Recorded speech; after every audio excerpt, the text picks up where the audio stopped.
Hello दोस्तों, let us start with our next chapter of chemistry, which is chemical thermodynamics. Thermodynamics word बोलते ही तुम्हें physics में heat and thermodynamics chapter का याद आ रहा होगा. Yes, it is the same thermodynamics that we studied in physics that we will carry forward in chemistry.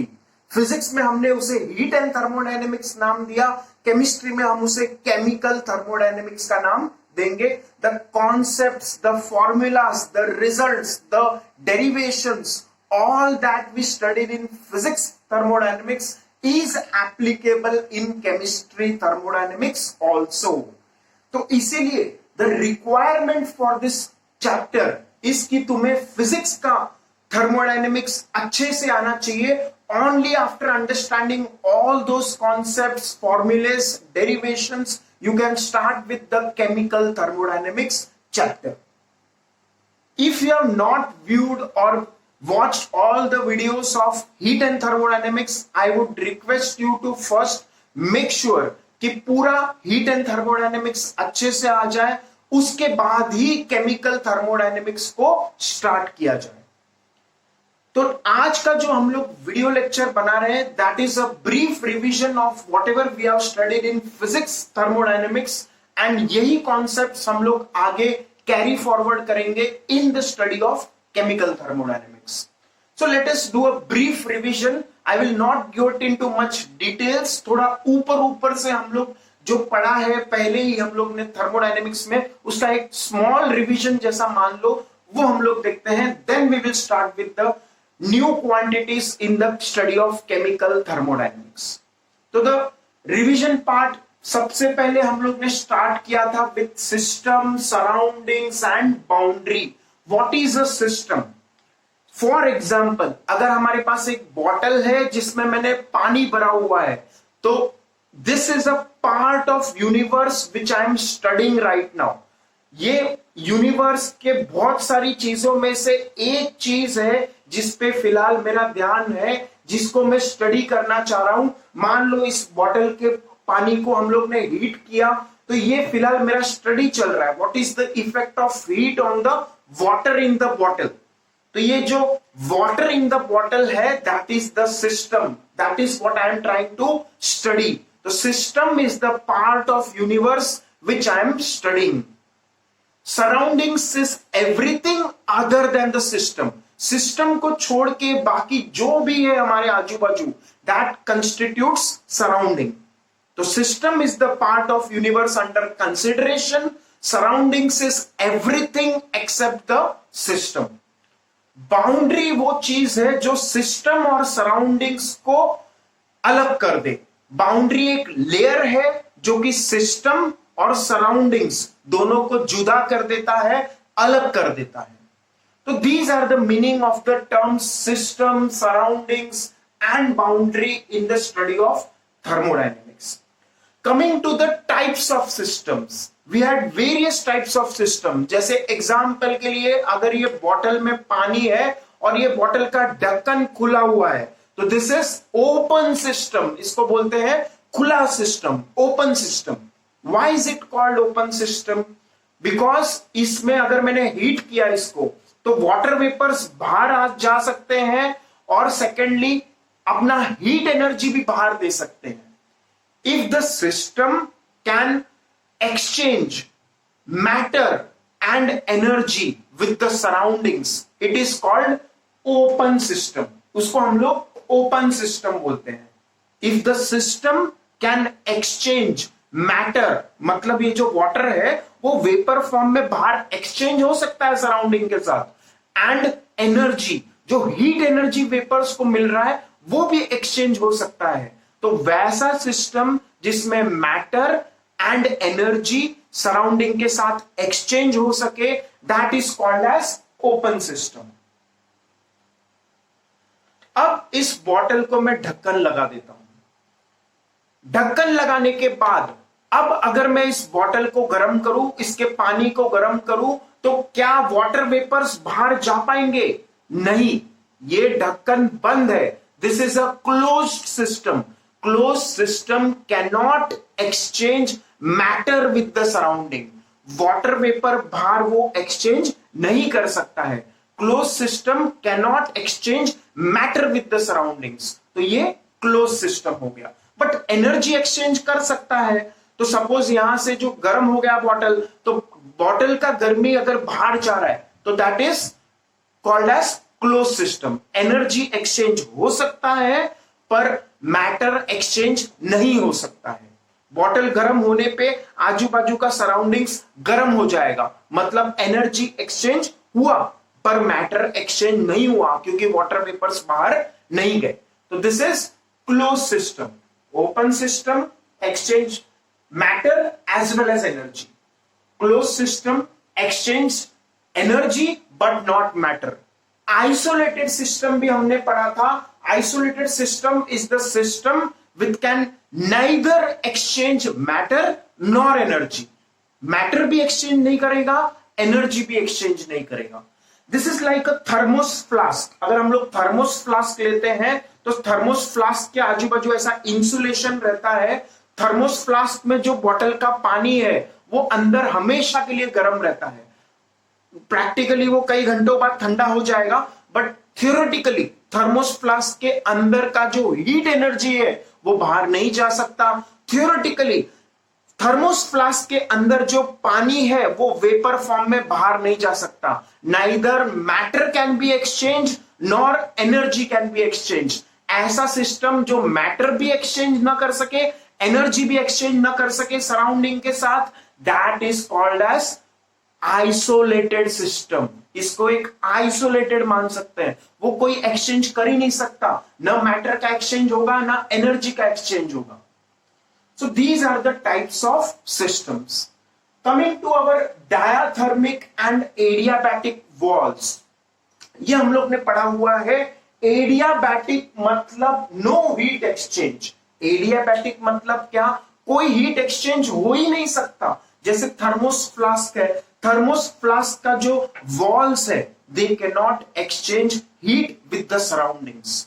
Thermos flask के जो walls होते हैं उससे न हीट बाहर का अंदर आ सकता है, न अंदर का हीट बाहर जा सकता है। बाहर का ठंडी अंदर नहीं आ सकता, अंदर का गर्मी बाहर नहीं जा सकता। There is no exchange of heat with adiabatic wall. तो डायाथर्मिक वॉल उसके उल्टे होंगे। Diathermic walls are those walls which can exchange heat. ऐसे वॉल्स जो बाहर के साथ, सराउंडिंग के साथ हीट एक्सचेंज कर सकते, उनसे हीट पास हो, वैसे लेयर्स जिनसे हीट पास हो सके, दोज आर डायाथर्मिक वॉल्स। तो are these terms clear? Diathermic walls, adiabatic walls. After this we come to state function. State function और पाथ फंक्शन भी हमने दो टाइप ऑफ थर्मोडायनेमिक फंक्शंस पढ़े थे। स्टेट फंक्शंस के एग्जाम्पल है change in internal energy, change in Gibbs energy, change in entropy, change in temperature, change in volume, change in enthalpy. इसमें दो तुम्हारे लिए नए हैं, these two are new. Change in enthalpy, this is what we will study further in the study of chemical thermodynamics, as well as this change in Gibbs free energy. ये हम लोग ने दो क्वांटिटीज का डिस्कशन अब तक नहीं किया है because they are there further in the study of chemical thermodynamics. उसके अलावा all these quantities थोड़ा बहुत इंट्रोडक्शन हमने दिया था। Change in internal energy, change in entropy, change in temperature, change in volume, ये सब तो हमने फिजिक्स के हीट एंड थर्मोडायनेमिक्स में पढ़ा हुआ है। The change in enthalpy and change in Gibbs free energy, what do they mean and how do we calculate the change in them, that we will study later. They are called as state functions. उनको हम लोग state function बोलते हैं। State function इसीलिए बोलते हैं क्योंकि वो सिर्फ इनिशियल स्टेट और फाइनल स्टेट के बेसिस पे डिसाइड होंगे, न कि पाथ के बेसिस पे। फॉर एग्जाम्पल, अगर मैं तुमसे पूछूं कि तुमने मान लो 10th में 90% कैसे लाया, तो 10th में तुमने 90% अगर स्कोर किया तो हो सकता है कि तुमने 90% करने के लिए पूरा साल पढ़ाई किया हो। This is one possibility. हो सकता है कि तुमने लास्ट एक महीना बहुत जम के पढ़ाई किया हो हो सकता है कि तुमने कॉपी मारे हो और 90% लाया हो, but irrespective of the path that you take, whether you study for the whole year, whether you study for last 1 month very highly, or whether you copy in your exams, the matter here, the important thing here is that you have scored 90%. Irrespective of the path you chose, you have got 90% and you are eligible for a good college in science stream. तो ये state function है, percentage जो हम लोग ने लिया वो state function है, किस रास्ते से तुम्हें मिला है वो इंपॉर्टेंट नहीं है। तो वैसे ही जो चेंज इन इंटरनल एनर्जी है वो भी स्टेट फंक्शन है, वो सिर्फ इनिशियल वैल्यू और फाइनल वैल्यू पे डिपेंड करेगा, न कि किस पाथ से आया है। चाहे तुमने आइसोथर्मल पाथ चूज किया हो, आइसोबारिक पाथ चूज किया हो, आइसोकोरिक पाथ चूज किया हो, whatever you choose, what is important here is the state which you have achieved from your initial state. Initial state and final state will decide the value of these parameters: change in internal energy, change in Gibbs free energy, change in entropy, change in temperature, change in volume, change in enthalpy. तो ये सब parameters हैं, वो still सिर्फ और सिर्फ state पे depend होंगे, पाथ पे डिपेंड नहीं होंगे, किस पाथ से आया है उस पे डिपेंड नहीं है। But there are some other thermodynamic functions which are path functions. कौन से हैं? Work is a path function. Work एक thermodynamic function है जो कि path dependent है। Work done in isothermal process अलग होगा, work done in isobaric process अलग होगा, work done in isocoric process हमने देखा था 0 होता है, वो भी अलग है। Work done in adiabatic process अलग होगा। Work done will be different in different processes. किस रास्ते से जा रहे हैं, चाहे आइसोथर्मल रास्ते से गए, आइसोबारिक रास्ते से गए, आइसोकोरिक रास्ते से गए, एडियाबैटिक रास्ते से गए, उस हिसाब से हमारा वर्क डन का अलग अलग वैल्यू आएगा। तो work is a path function, path dependent है वो। Whereas one more quantity which is path dependent is heat. Heat जो हम लोग सप्लाई करते हैं, हीट, चेंज इन हीट हम लोग बोलेंगे, change in heat is a path function. इस प्रोसेस में, एडियाबैटिक प्रोसेस में चेंज इन हीट कितना होता है? 0। Change in heat adiabatic process में 0 होता है। आइसोकोरिक में 0 नहीं होता है मोस्टली, आइसोबारिक में भी मोस्टली 0 नहीं होता है, आइसोथर्मल में भी मोस्टली 0 नहीं होता है। अलग अलग पाथ के हिसाब से अलग अलग वैल्यू होगा for change in energy supply, change in heat supply. तो डेल्टा क्यू का वैल्यू भी अलग अलग होता है। तो it depends on path, hence work and heat supplied is a path function. The other thermodynamic parameters, thermodynamic parameters हम लोग ने बहुत सारे पढ़े थे, प्रेशर, वॉल्यूम, टेम्परेचर, फिर एंट्रोपी, फिर इंटरनल एनर्जी, फिर वर्क, फिर हीट सप्लाइड, फिर अब जो पढ़ेंगे हम लोग एंथैल्पी और फिर गिब्स फ्री एनर्जी। ये सब थर्मोडायनेमिक पैरामीटर्स हैं। तो उनमें से 2 थर्मोडायनेमिक पैरामीटर जो हम लोग को याद रखना है, which are path functions, are work done and heat supplied. These 2 are path functions, the rest are state functions which depend only on the initial state and final state and not on the path taken. Then we have some properties. Intensive properties होते हैं, extensive properties होते हैं। Intensive properties are those properties which are independent of the amount of matter. Independent मतलब जो कितना matter है उस पर डिपेंड नहीं करते। Intensive properties are those properties which are independent of the amount of matter. याद कैसे करेंगे हम लोग? Intensive, independent, दोनों में आई है, यहां भी आई, यहां भी आई। Intensive में आई, independent में भी आई। One quantity is dependent on amount of matter, another quantity is independent of amount of matter. जो dependent है amount of matter पे वो है extensive property. Extensive properties are dependent on the amount of matter.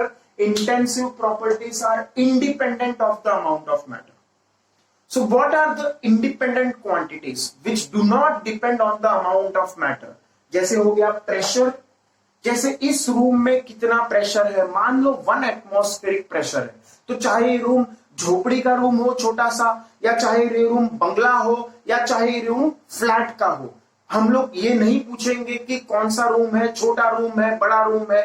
What is important is the pressure in this room is 1 atmosphere. So we do not ask about the amount of substance, amount of matter in this room.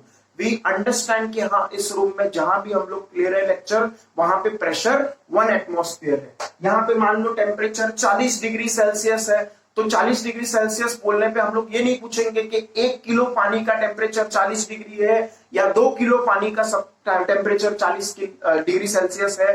We understand from the term itself कि temperature 40 degree है, मतलब 1 kilo पानी हो या 100 kilo पानी हो, temperature 40 degree Celsius is not dependent on the amount of matter. Then density of a substance is also independent of amount of matter. Density of steel अगर मैंने बोला तो 1 किलो स्टील ले लो या 10 किलो स्टील ले लो, density same ही आएगा. Concentration of a solution, मान लो हमारे पास सॉल्ट वाटर सॉल्यूशन है, 1 मोलार सॉल्यूशन है, तो 1 मोलार सॉल्यूशन बोलते ही हम लोग ये नहीं पूछेंगे कि 10 लीटर वाला 1 मोलार है या 1 लीटर वाला 1 मोलार है. 1 मोलार सॉल्यूशन मतलब उसमें सॉल्टीनेस उतना ही होगा जितना 10 लीटर वाले में सॉल्टीनेस है. 1 लीटर पानी में 1 मोलार कॉन्सेंट्रेशन वाटर का जो सॉल्टीनेस आएगा वही 10 लीटर सॉल्ट वाटर का सॉल्टीनेस होगा अगर वो 1 मोलार सॉल्यूशन है. Then melting point, boiling point, obviously common sense से अगर मैंने बोला melting point of water 0 degree Celsius, boiling point of water 100 degree Celsius, तो यू अंडरस्टैंड कि हाँ 1 किलो पानी हो या 100 किलो पानी हो, it means melting point and boiling point are independent of amount of matter. Viscosities, surface tension, these are also the quantities which we studied in physics which are independent of the amount of matter. जैसे surface tension of water, अगर 1 litre पानी है या 10 litre पानी है, surface tension का value same ही होगा. Viscosity चाहे 1 किलो हनी ले लो या 10 किलो हनी ले लो, उसका विस्कोसिटी सेम ही रहेगा. Extensive properties are those properties which depend on the amount of matter. जैसे मास हो गया, मास 1 किलो अलग होता है, 2 किलो अलग होता है. मैटर किसमें ज्यादा है, 1 किलो वाले में ज्यादा मैटर है या 2 किलो वाले में ज्यादा मैटर है? ऑफ कोर्स 2 किलो वाले में ज्यादा मैटर है. तो mass is dependent on the amount of matter. More the amount of matter, more will be the mass. Similarly volume is dependent on the amount of matter. अगर मेरे पास volume 1 litre gas है, उसका कुछ तो matter होगा. अगर मैंने double matter ले लिया तो वो वॉल्यूम 2 लीटर ऑक्यूपाई करेगा. Similarly, internal energy, specific heat, molar specific heat, enthalpy, entropy, Gibbs free energy, all these are also extensive properties. They are dependent on the amount of matter. कितना matter है उसके ऊपर depend करते हैं. Then remembering the topics, isothermal process, जो हमारे पास thermodynamics के processes थे. आइसोथर्मल प्रोसेस मतलब वो प्रोसेस जिसमें टेम्परेचर थ्रू आउट कॉन्स्टेंट रहे. एक ऐसा थर्मोडायनेमिक प्रोसेस जिसमें through out that process the temperature remains constant. For example boiling of water, मान लो इसको मैंने गर्म किया, ये पानी को मैंने गर्म किया और इसका टेम्परेचर हो गया 100 डिग्री सेल्सियस. अब मैं और गर्म कर रहा है तो थोड़ा स्टीम बन गया और थोड़ा पानी रह गया, दोनों का टेम्परेचर 100 डिग्री सेल्सियस है. फिर मैंने और गर्म किया, आधा पानी चला गया, आधा पानी स्टीम बन गया. स्टीम जो आधा बना है उसका टेम्परेचर भी 100 है, पानी जो आधा बचा है उसका टेम्परेचर भी 100 है. फिर उसके बाद मैंने टेम्परेचर यहाँ पे 100 डिग्री सेल्सियस ही है, इट इज कांस्टेंट. फिर मैंने और गर्म किया, 10% पानी बचा, थोड़ा सा पानी बचा, 90% स्टीम हो गया. फिर भी स्टीम का टेम्परेचर 100 डिग्री सेल्सियस, बचे हुए पानी का टेम्परेचर भी 100 डिग्री सेल्सियस. टेम्परेचर कांस्टेंट है, अभी भी 100 डिग्री सेल्सियस ही है. फिर उसके बाद मैंने और गर्म किया, 100% स्टीम बन गया, सब पानी स्टीम बन गया. फिर भी उसका टेम्परेचर हम लोग ने माना, थर्मोमीटर में देखा 100 डिग्री सेल्सियस है. तो through out this process of vaporization of water, the temperature is constant at 100 degrees Celsius. Such processes in thermodynamics are called as isothermal process. A process, a thermodynamic process in which temperature remains constant is called as isothermal process. Isothermal process के लिए delta U change in internal energy का value 0 होता है। First law of thermodynamics बन जाता है delta Q is equal to delta W in physics. और उसके अलावा आइसोथर्मल प्रोसेस का ग्राफ हम लोग ने देखा था, ऐसे नीचे आते हुए रहता है, ऐसे थोड़ा नीचे आता है। ओके, तो that was the graph of pressure versus volume for isothermal process. Work done in isothermal process हम लोग ने निकाला था 2.303 nRT log to the base 10 V final upon V initial। और एक एक्सप्रेशन हम लोग ने निकाला था work done in isothermal process is equal to 2.303 nRT log of P initial upon P final। तो ये दो एक्सप्रेशन वर्क डन के थे। तो this was about the isothermal process. Make sure you understand all these processes in detail. See the previous videos and understand them. Only then come here and understand these further topics. Isobaric process वो process जिसमें pressure constant रहे। Pressure constant रहे, जैसे फिलहाल मैं यहाँ पे बोल रहा है कि रूम में प्रेशर 1 एटमॉस्फेयर है, इट इज कांस्टेंट इटसेल्फ। तो ऐसा अगर थर्मोडायनेमिक प्रोसेस में हुआ कि प्रेशर कांस्टेंट हो गया, तो वो प्रोसेस होगा आइसोबारिक प्रोसेस। वर्क डन इन आइसोबारिक प्रोसेस, तो वहां पे हम लोग ने देखा था P delta V, work done is P delta V, that was the work done in isobaric process. Isochoric process, work done in isochoric process 0 था। आइसोकोरिक प्रोसेस मींस वो प्रोसेस जिसमें वॉल्यूम कांस्टेंट रहे।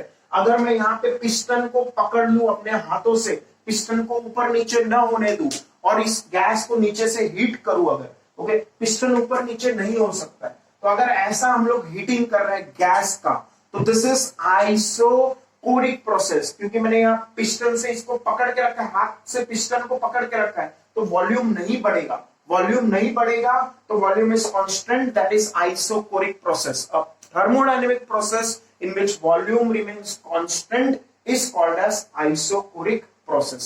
Work done in isocoric process is 0 because in spite of this gas being heated, ये piston ऊपर नहीं जा रहा है, पिस्टन का डिस्प्लेसमेंट नहीं हो रहा है, तो डिस्प्लेसमेंट 0 है। Work done is force into displacement, displacement 0 है तो वर्क डन 0 आएगा। तो आइसोकोरिक प्रोसेस में वर्क डन 0 है। Adiabatic process is the process in which there is no exchange of heat, कोई एक्सचेंज ऑफ हीट नहीं होगा। सिस्टम और सराउंडिंग्स के बीच में there is no exchange of heat. And adiabatic process का इक्वेशन हम लोग ने देखा था PV raise to gamma is constant, TV raise to gamma -1 is constant. तो ऐसे हम लोग ने अलग अलग इक्वेशंस देखे थे एडियाबैटिक प्रोसेस के लिए, where gamma is a constant which is known as adiabatic constant. उसका वैल्यू होता है CP/CV। ओके, तो ये हम लोग का ऐसा वैल्यूज था। PV raise to gamma is constant, TV raise to gamma -1 is constant. फिर उसके बाद work done in adiabatic process का हमारा इक्वेशन था, कैसे देखो इधर, delta Q is equal to delta U plus delta W। लेकिन एडियाबैटिक के लिए डेल्टा Q का वैल्यू 0 होता है, तो वर्क डन का वैल्यू होगा minus delta U। Work done का वैल्यू कितना होगा? Minus delta U। लेकिन डेल्टा U का वैल्यू कितना होता है हम लोग ने पढ़ा है, ये डिराइव किया है, NCV डेल्टा T। तो work done in adiabatic processes minus NCV delta T। और एक हम लोग ने फॉर्मूला निकाला था P1V1 minus P2V2 upon gamma -1। तो ऐसा work done in adiabatic process के दो फॉर्मूले हम लोग ने पढ़े थे। Then coming to next process which is adiabatic quasi static process. Quasi-static process is a thermodynamic process which takes place infinitesimally slowly। एकदम धीरे धीरे जो प्रोसेस होगा उसको बोलेंगे quasi-static process। फिर उसके बाद cyclic process. Cyclic process as the name suggest, cycle मतलब हम लोग ने जहां से शुरू किया वहीं वापस आ जाए। एक ऐसा प्रोसेस जिसमें हमारा इनिशियल स्टेट और फाइनल स्टेट सेम हो, उसको हम लोग बोलते हैं cyclic process। The initial thermodynamic parameters equal the final thermodynamic parameters। तो वो प्रोसेस होता है cyclic process। वर्क डन का हम लोग ने फॉर्मूला निकाला था integration of PdV। Work done is area under the pressure volume curve. फिर उसके बाद रिवर्सिबल प्रोसेस, इरिवर्सिबल प्रोसेस, एक ऐसा प्रोसेस जिसको हम लोग रिवर्स कर सके। A thermodynamic process which can be reversed at each and every instant of time। Is called as reversible process.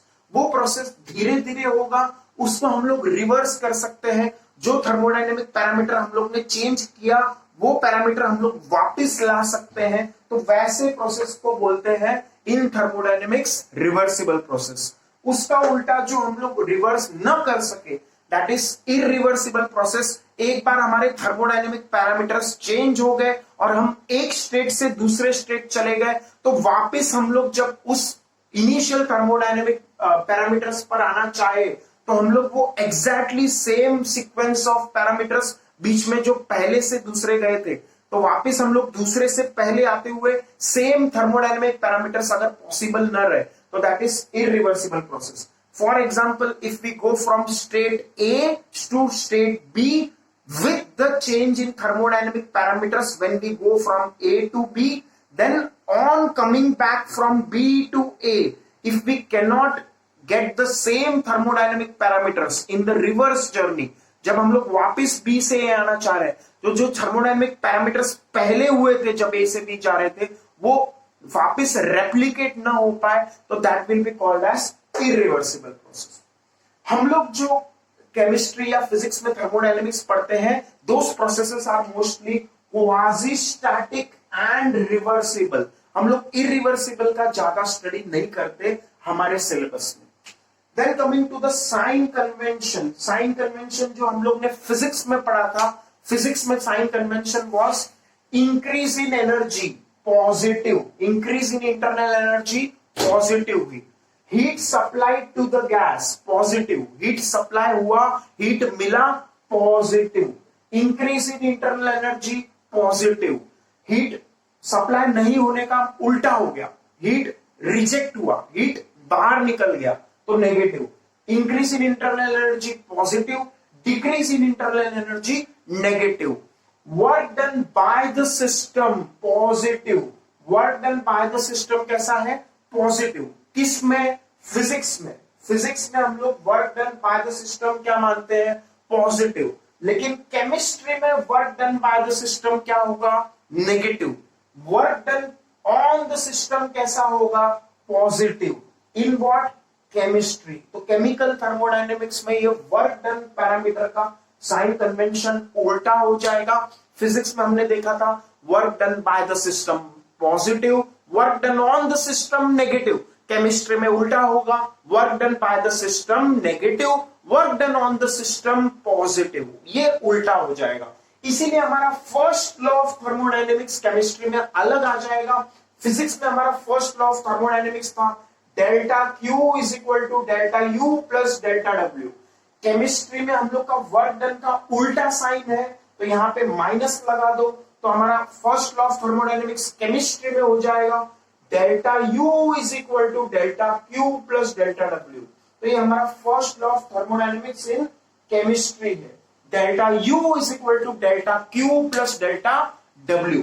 तो this is first law of thermodynamics which is law of conservation of energy. Law of conservation of energy states, हम लोग ने physics में देखा था, the heat supplied to a gas equals increase in internal energy of the gas plus work done by the system. ये physics में देखा था। केमिस्ट्री में वर्क डन का साइन उल्टा हो जाएगा, that is the only change. So increase in energy of the gas या system equals heat supplied to the system plus work done on the system. Okay, work done on the system हम लोग क्या बोलेंगे chemistry में बोलेंगे, that will be positive. Okay, तो increase in internal energy of the system equals heat supplied to the system plus work done on the system. तो हमारा chemistry में फर्स्ट लॉ ऑफ थर्मोडायनेमिक्स हो गया। Second law of thermodynamics, efficiency of engineer is less than 1, मतलब eta is less than 1। ईटा का formula था W upon Q1 which is less than 1, तो W is less than Q1। जो हम लोग का हीट रहेगा हमेशा ज्यादा रहेगा वर्क से। फॉर एग्जाम्पल, अगर मैं अपने हाथों को ऐसे रगड़ू तो मैंने कुछ वर्क किया, तो वर्क किया वो हीट में कन्वर्ट हो गया, जो भी मैं वर्क कर रहा हूं वो हीट में कन्वर्ट हो गया। बट जो भी हीट हम लोग दे रहे हैं उससे 100% वर्क नहीं मिलेगा। जैसे गाड़ी को हम लोग ने हीट दिया पेट्रोल के फॉर्म में, तो क्या 100% वो पूरा पेट्रोल कंज्यूम हो जाएगा और वर्क मिलेगा, जितना पेट्रोल दिया, पेट्रोल का जितना एनर्जी है, क्या 100% वर्क में कन्वर्ट हो जाएगा? नहीं, कुछ ना कुछ एनर्जी वेस्ट होगा, साइलेंसर से धुएं के फॉर्म में निकलेगा। तो heat is always greater than work, work is always less than heat supply, efficiency of a engine is always less than 1। फिर उसके बाद third law of thermodynamics, entropy of a pure crystalline substance eight 0 kelvin is 0। Perfect crystalline substance है तो उसका entropy हम लोग 0 मानते हैं एट 0 केल्विन। ओके, फिर उसके बाद जीरोथ लॉ ऑफ थर्मोडायनेमिक्स भी था, which was if temperature of system A equals temperature of system B and temperature of system B equals temperature of system C, then temperature of system A equals temperature of system C. It defined temperature. फिर उसके बाद हम लोग ने Mayer's relation पढ़ा था, Cp minus Cv is equal to R, where R is gas constant. इसका value 8.314 SI units में, 2 कैलोरी में ले अगर तो, और 0.0821 लीटर एटमॉस्फेयर पर मोल केल्विन अगर उस यूनिट्स में ले।